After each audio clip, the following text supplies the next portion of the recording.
America నుండి ఇండియాకి డబ్బులు పంపాలంటే ఇప్పటికీ ఆ పాత పద్ధతులేనా? అందుకే వచ్చేసింది my purse.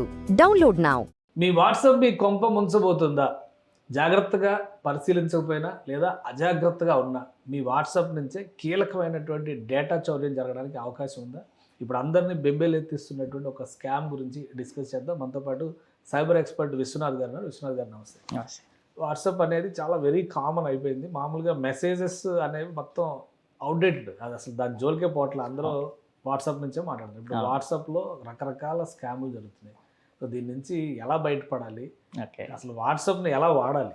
Okay, first of all WhatsApp అనేది మనకు ఒక సోషల్ మీడియా ప్లాట్ఫామ్ లాగా అయిపోయింది చెప్పాలంటే. ఇప్పుడున్న ప్రజెంట్ సిచ్యువేషన్స్లో మనం పడుకున్నా లేచినా ఇంకా దాంతోనే, ఇక ఉన్నదంతా దాంతోనే ఉంది. ఏమొచ్చింది మెసేజ్ అప్డేట్స్ ఏమొచ్చింది, పడుకునేటప్పుడు కూడా అన్ని చెక్ చేసుకుని పడుకుంటాం అంతే. సో ఇదేమైపోయిందంటే ఎప్పుడైతే మనం ఇంటర్నెట్కి కనెక్ట్ అవుతున్నామో ఈ డిజిటల్గా మన డేటా అనేది చోరీ అయ్యే ఛాన్సెస్ చాలా మటుకు ఉన్నాయి, థెఫ్ట్ అవుతుంది. ఇప్పుడు అలాగే ఇంకోటి ఏంటంటే దాంట్లో చాలా సెక్యూరిటీ ఫీచర్స్ ఉన్నాయి, కానీ చాలా మంది ఎనేబుల్ చేసుకోరు. ఫర్ ఎగ్జాంపుల్ ఇప్పుడు మన ఈమెయిల్ ఉంది, ఈమెయిల్కి పాస్వర్డ్ పెట్టుకుంటాం. ఈమెయిల్తో పాస్వర్డ్తో పాటు మనకి ఓటీపీ అని ఒక కాన్సెప్ట్ మీకు తెలిసి ఉంటుండొచ్చు, రైట్? ప్రతి దానికి ఒక ఓటీపీ వస్తుంది లాగిన్ అవ్వాలని. అదే కాన్సెప్ట్ వాట్సాప్కి కూడా ఉంది, సెకండ్ స్టెప్ అదే, కానీ చాలా మంది ఎనేబుల్ చేసుకోరు. అదొక వే. సో ఇలాంటివి కొన్ని ఎనేబుల్ చేసుకోవాలి. అండ్ దాంతోపాటు ఇంకోటి ఏంటి అంటే మనం లింక్డ్ డివైసెస్ అంటాం. లైక్ ఎలా అంటే మన ఫోన్లో ఉన్నదే కాకుండా మనం సిస్టంలో ల్యాప్టాప్లో కూడా యూస్ చేసుకుంటాం వాట్సాప్ని, ట్యాబ్లో కానీ చేసుకుంటాం, లింక్ చేసుకుంటాం. సో అవి కూడా చెక్ చేసుకోవాలి, అది మన డివైసెసా వేరే వాళ్ళ డివైసెస్ అని తెలియదు. అందుకని మనకి ఎప్పుడైనా లింక్ వచ్చినప్పుడు క్లిక్ చేస్తే లింక్ అయ్యే ఛాన్స్ ఉంటుంది, లేదా ఏదైనా క్యూఆర్ కోడ్ స్కాన్ చేస్తే మన వాట్సాప్ వాడికి వెళ్ళే ఛాన్స్ ఉంటుంది. సో అవి చెక్ చేసుకుంటూ ఉండాలి. ఇప్పుడు కొత్తగా స్కామ్స్ వచ్చినాయి వాట్సాప్లో, బాస్ స్కామ్ అని చెప్పని వైరల్. బాస్ వాట్సాప్లోకి ఎందుకు వచ్చారు అనేది డౌట్. ఆ బాస్ వచ్చేసి ఒరిజినల్ బాస్ కాదు, హ్యాకర్ బాస్ అన్నమాట. సో ఎలాంటిదంటే ఇది చాలా ట్రెండ్ ఇప్పుడు బాగా నడుస్తుంది, ఇప్పుడు ఇదే బాగా నడుస్తుంది బాస్ స్కామ్ అనేది. ఏంటంటే ఇక్కడ హ్యాకర్స్ టార్గెట్ చేసేది ఒక బాసెస్ని, అంటే సిఇఓ లెవెల్ కానీ, డైరెక్టర్స్ని కానీ, వీపీ లెవెల్ కానీ, ఒక హయ్యర్ అథారిటీస్ని టార్గెట్ చేస్తున్నారు. సో ఎట్లా అంటే ఒక బ్యాంక్ నుంచి మెసేజ్ వచ్చినట్టు, లైక్ ఆర్బీఐ నుంచి మెసేజ్ వచ్చినట్టు, లేదంటే ఇంకేదైనా ఎమర్జెన్సీగా ఒక లింక్ పంపించడం, ఏదైనా హయ్యర్ అథారిటీస్ నుంచి మనకి మెసేజ్ కానీ మెయిల్ కానీ వస్తాయి. ఎట్ ఎనీ కాస్ట్ సిఇఓస్కి కావచ్చు, వీపీస్కి కావచ్చు, డైరెక్టర్స్ కానీ వస్తూ ఉంటాయి. సో అలాంటి టైప్ ఆఫ్ ఒక మెసేజ్ని పంపిస్తారు, ఒక లింక్ని పంపిస్తారు. మైట్ బి ఈమెయిల్ ద్వారా పంపించచ్చు, లేదంటే వాట్సాప్లో అయినా పంపించచ్చు. సో బై మిస్టేక్లో వాళ్ళు టెక్నికల్ అంతా ఉండదు కాబట్టి కొంతమందికి క్లిక్ చేసినప్పుడు ఏమవుతుంది అంటే మన వాట్సాప్ అనేది వాళ్ళకి యాక్సెస్ వెళ్తుంది. లేదు అంటే ఒక మాల్వేర్ అనేది డౌన్లోడ్ అవుతుంది, మన అప్లికేషన్ అనేది మొబైల్ ఫోన్స్లో. కంప్లీట్ ఫోన్ కంట్రోల్ అంతా కూడా వాళ్ళ చేతిలోకి వెళ్తుంది. ఒకసారి వాళ్ళ కంట్రోల్ చేతిలోకి వెళ్ళిన తర్వాత కాంటాక్ట్స్ మొత్తం క్యాప్చర్ చేస్తున్నారు. సో ఒక సిఇఓకి కంపల్సరీ ఒక ఫైనాన్స్ టీమ్ ఉంటుంది, లేదంటే ఒక హెచ్ఆర్ టీమ్ ఉంటుంది, ఇట్లా డిఫరెంట్ టీమ్స్ ఉంటాయి. అన్ని స్ట్రీమ్స్ కనెక్టెడ్ టు సిఇఓ, అందరి కాంటాక్ట్స్ అందులోనే ఉంటాయి ఎనీ కాస్ట్.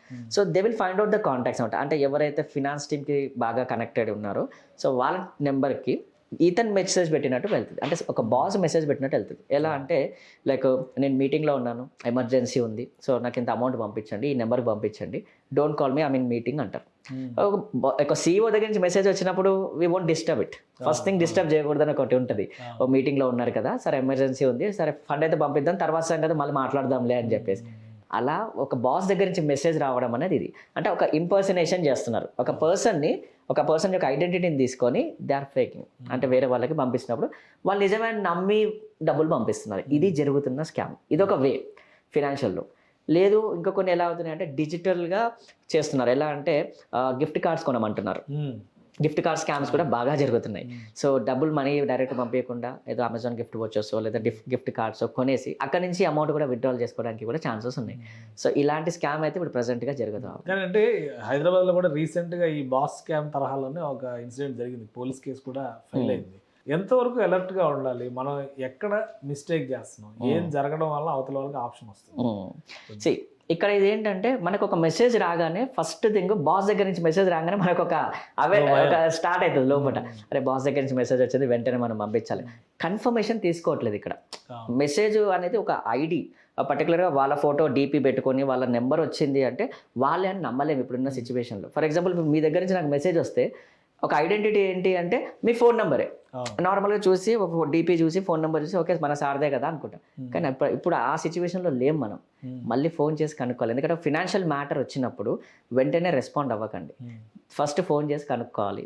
ఒకవేళ నిజంగానే మీరు అడిగారా లేదా కనుక్కున్న తర్వాత ఎస్ మీరు నాకు కన్ఫర్మేషన్ ఇస్తే నేను డబ్బులు పంపిస్తాను, లేకపోతే అప్పటిదాకా పంపించాను. అసలు ఈ డేటా ఎలా వెళ్తుంది వాళ్ళ దగ్గరికి? ఇప్పుడు ఒక పర్సన్ని పలానా కంపెనీకి CEO అని ఐడెంటిఫై చేయడం ఒకటి, ఇతను పలానా అని అతని ఫోటోని గ్రాప్ చేయడం ఒకటి. ఫోన్ నెంబర్ అంటే సరే ఫోటో చూడగానే మనం కొంత కన్ఫ్యూజన్లో పడతాం కాబట్టి ఈ ఫోటో కానీ ఆయన డీటెయిల్స్ కానీ వాళ్ళకి సంబంధించినటువంటి వర్క్ ఫ్లో సిస్టమ్స్ గురించి కానీ ఎలా తెలుసుకుంటున్నారు? వాళ్ళ కింద పనిచేసే వాళ్ళ నంబర్కే మళ్ళీ ఈ మెసేజ్ వెళ్ళేలాగా ప్లాన్ చేస్తారు. సో ఎలా అంటే సార్ ఇప్పుడు డేటా లీకేజ్ ఎట్లా ఉంది మనకు అసలు? సెక్యూరిటీ చాలా ఉంటుంది సార్. ఇప్పుడు ఎట్లా అంటే ఒక ఎగ్జాంపుల్ చెప్తాను మీకు. మీరు మీరు వాట్సాప్ వాడుతుండొచ్చు, ఆండ్రాయిడ్ ఫోనే అవ్వచ్చు, లేదంటే మీ ట్యాబే అవ్వచ్చు, ఇంకేదైనా అవ్వచ్చు. ఒక లింక్ క్లిక్ చేస్తే మీ ఫోటో క్యాప్చర్ అవుతుంది. ఒక లింక్ క్లిక్ చేస్తే మీ దాంట్లో మాల్వేర్ డౌన్లోడ్ అవుతుంది. మీ దాంట్లో మాల్వేర్ డౌన్లోడ్ అయిందంటే మీ సిస్టము హ్యాకర్కి కనెక్ట్ అవుతుంది. So that he can capture everything. అంటే ఏం మానిటర్ చేస్తూ ఉంటాడు, ఎవరెవరితో ఎప్పుడెప్పుడు ట్రాన్సాక్షన్స్ చేస్తున్నాడు, ఎవరెవరితో మాట్లాడుతున్నాడు ఎక్కువ. సో మీ కాంటాక్ట్స్ ఉంటాయి కదా, ఈ కాంటాక్ట్స్ అన్నీ కూడా హ్యాకర్కి వెళ్ళిపోయే ఛాన్సెస్ ఉంటాయి. కంప్లీట్ హ్యాకర్కి వెళ్ళిపోతాయి. మీ దగ్గర 1000 కాంటాక్ట్స్ ఉంటే 1000 కాంటాక్ట్స్ వాడికి వెళ్ళిపోతాయి కంటిన్యూగా. దాంట్లో చెక్ చేసుకుంటాడు ఎవరిని ఎక్కువ రీసెంట్గా కాల్ లిస్ట్లో ఉన్నారు, రెగ్యులర్గా కాంటాక్ట్ అవుతున్నారు, వాళ్ళని టార్గెట్ చేస్తారు. Main thing that's what happens. కానీ లీకేజ్ కంట్రోల్ ఎట్లా? ఇప్పుడు ఎన్క్రిప్టెడ్ అంటున్నారు, వాట్సాప్ కంప్లీట్ ఎన్క్రిప్టెడ్, మీరు ఏమైనా మాట్లాడుకోండి, ఏమైనా చేసుకోండి, ఎవడో చూడలేరు అంటున్నారు. చూస్తే ఈ స్కామ్లన్నీ కూడా మరి అంత ఎన్క్రిప్ట్ అయిన దాని నుంచి ఎలాగా లీక్ అవుతుంది? వాట్సాప్ లీక్ అవ్వట్లే ఇక్కడ. వాట్సాప్ని యూజ్ చేసుకొని ఫోన్ని హ్యాక్ చేస్తున్నారు. Remember that. సో వాట్సాప్ నుంచి డేటా లీక్ అవ్వట్లేదు అక్కడ. వాట్సాప్లో ఒక లింక్ పంపిస్తే మనం క్లిక్ చేస్తున్నాం ఆ లింక్ని. మనం క్లిక్ చేసి మనం అలౌ చేస్తేనే కదా డేటా వెళ్ళేది, మన ఫోన్ డేటా వెళ్తుంది. సో ఒకటి ఏంటంటే అవేర్నెస్ ఇక్కడ, లింక్ రాగానే బ్లైండ్గా క్లిక్ చేయకూడదు. ఫస్ట్ థింగ్ అదొకటి, క్లిక్ చేయకూడదు ఫస్ట్ థింగ్. ఎందుకంటే మనకు ఒక లింక్ వచ్చింది అంటే అది జెన్యూనా ఫేక్ అనేది తెలుసుకోవాలి ఫస్ట్ థింగ్. ఇంకోటి మనకి తెలిసిన పర్సన్ నుంచి లింక్ వచ్చినా కూడా అనుమానించాలి. ఇప్పుడున్న సిచ్యువేషన్లో అలాగే ఉంది. ఎందుకంటే అది నిజమైన నెంబరా లేదా ఫేక్ నెంబరా ఏంటి అనేది కూడా తెలియదు ఇప్పుడున్న సిచ్యువేషన్స్లో. సో కాల్ ద్వారానే కన్ఫర్మేషన్ చేసుకోవాలి. ఇంకొకటి ఇక్కడ ఏమవుతుందంటే ఒకవేళ అలా దొరకట్లేదు, లింక్స్ క్లిక్ చేయట్లేదు, ఇంకొక కొత్త స్కామ్ కూడా జరుగుతుంది. ఎలా అంటే నెంబర్ స్పూఫింగ్ అంటాం దీన్ని. మీ నెంబర్ మీ దగ్గరే ఉంటుంది కానీ నేను వేరే వాళ్ళకి కాల్ చేయొచ్చు మీ నెంబర్తోనే. సో లేదంటే ఇంకోటి ఏం చేస్తున్నారంటే ఇప్పుడు ట్రూ కాలర్లో కొత్త నెంబర్ తీసుకుంటాడు, మీ ఫోటో తీసుకుంటారు, ట్రూ కాలర్లో రిజిస్టర్ చేస్తారు, మీ ఫోటో వస్తుంది, మీ పేరు పెడతారు. సో లైక్ CEO అని చెప్పేసి పెట్టేసి ఫోన్ చేస్తాం. అందరికీ ట్రూ కాలర్ ఉంది ఇప్పుడున్న ప్రొసెస్. ఫోన్ నెంబర్స్ వస్తాయి, ఫోటో చూస్తున్నారు.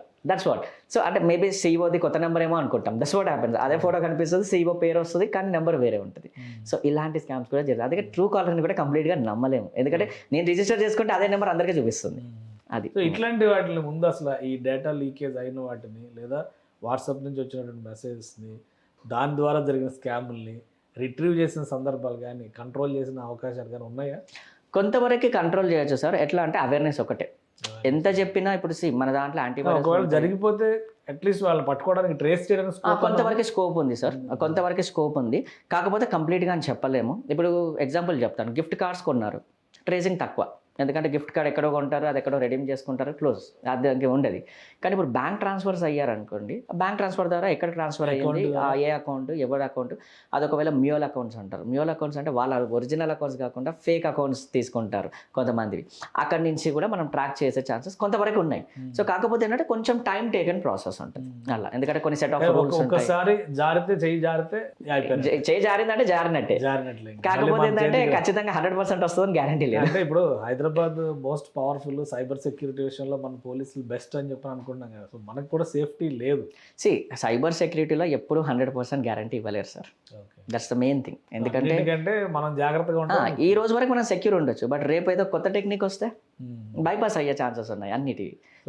ఒక ఎత్తుగడ వేస్తే అక్కడ ఇంకొక ఎత్తుగడ వస్తుంది అంతే, compulsory. Right Viswanath, thank you అండి విశ్లేషణ. ఇది బాస్ వాట్సాప్ పేరుతో వస్తున్నటువంటి మెసేజ్లు చూసి మోసపోకండి. కంపల్సరీగా ఫోన్ కాల్ చేసి కన్ఫర్మేషన్ తీసుకోండి. తెలిసిన వాళ్ళ ఇమేజెస్, ఫొటోస్ సేకరించడం ద్వారా కొంతమంది చేస్తున్నటువంటి ఈ సైబర్ స్కామ్స్లో ఇరుక్కుని చాలామంది వేలు, లక్షలు, కోట్లు పోగొట్టుకుంటున్న వాళ్ళు కూడా ఉన్నారు. So be aware.